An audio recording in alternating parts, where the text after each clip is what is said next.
ആറാം ദിവസവും Iran Israel സംഘർഷം അതിരൂക്ഷമായി തുടരുന്നു. അടിച്ചും തിരിച്ചടിച്ചും ഇരു രാജ്യങ്ങളും മുന്നോട്ട് പോവുകയാണ്. ബുധനാഴ്ച പുലർച്ചെ ടെലവിവിൽ ഇറാൻ മിസൈൽ ആക്രമണം നടത്തി. ടെലവിവിലേക്ക് ഇറാൻ ഹൈപ്പർസോണിക് മിസൈൽ തൊടുത്തുവിട്ടു. ഇറാൻ നിരുപാധികം കീഴടങ്ങണമെന്ന് ട്രംപ് ആവശ്യപ്പെട്ടിരുന്നു. ഇസ്രായേലിൻ്റെ ബോംബാക്രമണങ്ങളിൽ യുഎസിനൊരു പങ്കുമില്ലെന്നും ട്രംപ് പറഞ്ഞു. ഒപ്പം തന്നെ ക്ഷമ നശിക്കുകയാണെന്നും ട്രംപ് വ്യക്തമാക്കി. പിന്നാലെ മണിക്കൂറുകൾക്ക് ശേഷം ഇസ്രായേലിന് നേരെ ഹൈപ്പർസോണിക് ഫത്താഹ് 1 മിസൈലുകൾ പ്രയോഗിച്ചതായി ഇറാൻ അവകാശപ്പെട്ടു. ഹൈപ്പർസോണിക് മിസൈൽ ഉപയോഗിച്ച വിവരം ഇറാൻ്റെ റവല്യൂഷണറി ഗാർഡ് കോർ അറിയിച്ചു. അതിനിടെ ശക്തമായ പ്രതികരണവുമായി ഇറാൻ്റെ പരമോന്നത നേതാവ് ആയത്തുള്ള അലി ഖമേനി എത്തി. ഒരു കരുണയും വേണ്ടെന്ന് ഖമേനി എക്സിലെ കുറിപ്പിൽ അറിയിച്ചു.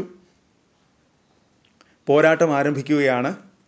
ഇസ്രായേൽ ഭരണകൂടത്തിന് ശക്തമായ മറുപടി നൽകണം, അദ്ദേഹം എക്സിലെ കുറിപ്പുകളിലൂടെ ആവശ്യപ്പെട്ടു. ശക്തമായ ഡ്രോൺ ആക്രമണം നടത്തിയതായി ഇറാൻ സേന വ്യക്തമാക്കി.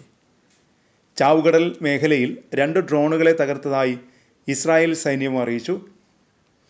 ബുധനാഴ്ച പുലർച്ചെ ഇസ്രായേലിൻ്റെ യുദ്ധവിമാനങ്ങൾ ഇറാൻ തലസ്ഥാനമായ ടെഹ്റാൻ ലക്ഷ്യമിട്ട് ആക്രമണം നടത്തി. ടെഹ്റാനിലെ പിറൂസി, സബാലൻ, സയ്യദ് മേഖലകളിൽ സ്ഫോടനം നടന്നതായി ഇറാൻ മാധ്യമങ്ങൾ റിപ്പോർട്ട് ചെയ്തു. ഡിസ്ട്രിക്റ്റ് 18 മേഖലയിൽ ഒഴിപ്പിക്കൽ മുന്നറിയിപ്പ് സോഷ്യൽ മീഡിയയിലൂടെ നൽകിയ ശേഷമായിരുന്നു ഇസ്രായേലിൻ്റെ ആക്രമണം. തെഹ്റാൻ്റെ കിഴക്കൻ മേഖലയിൽ ഇറാൻ്റെ റവല്യൂഷണറി ഗാർഡ്സുമായി ബന്ധപ്പെട്ട ഒരു സർവകലാശാലയിൽ ഇസ്രായേൽ ആക്രമണം നടത്തിയതായി ഇറാനിലെ മാധ്യമങ്ങൾ റിപ്പോർട്ട് ചെയ്തു. ഇസ്രായേൽ നടത്തിയ ആക്രമണങ്ങളിൽ ഇറാനിൽ ഇതുവരെ 582 പേർ കൊല്ലപ്പെട്ടെന്നും 1326 പേർക്ക് പരിക്കേറ്റെന്നും വാർത്താ ഏജൻസിയായ AP റിപ്പോർട്ട് ചെയ്തു. അതിനിടെ ഇറാനെതിരെ രംഗത്തിറങ്ങാൻ US തീരുമാനിച്ചതായി റിപ്പോർട്ടുകൾ വരുന്നു. ചൊവ്വാഴ്ച രാത്രി ചേർന്ന US ദേശീയ സുരക്ഷാ യോഗത്തിലാണ് തീരുമാനമുണ്ടായതെന്നാണ് മാധ്യമങ്ങൾ റിപ്പോർട്ട് ചെയ്യുന്നത്. ഇറാനിലെ യുദ്ധം 2 ആഴ്ചയ്ക്കകം ലക്ഷ്യം കാണുമെന്നാണ് ഇസ്രായേൽ സൈന്യത്തിൻ്റെ അവകാശവാദം. ഇറാനിൽ നിന്നുള്ള ആക്രമണത്തിൻ്റെ ശക്തി കുറഞ്ഞെന്നാണ് IDF പറയുന്നത്.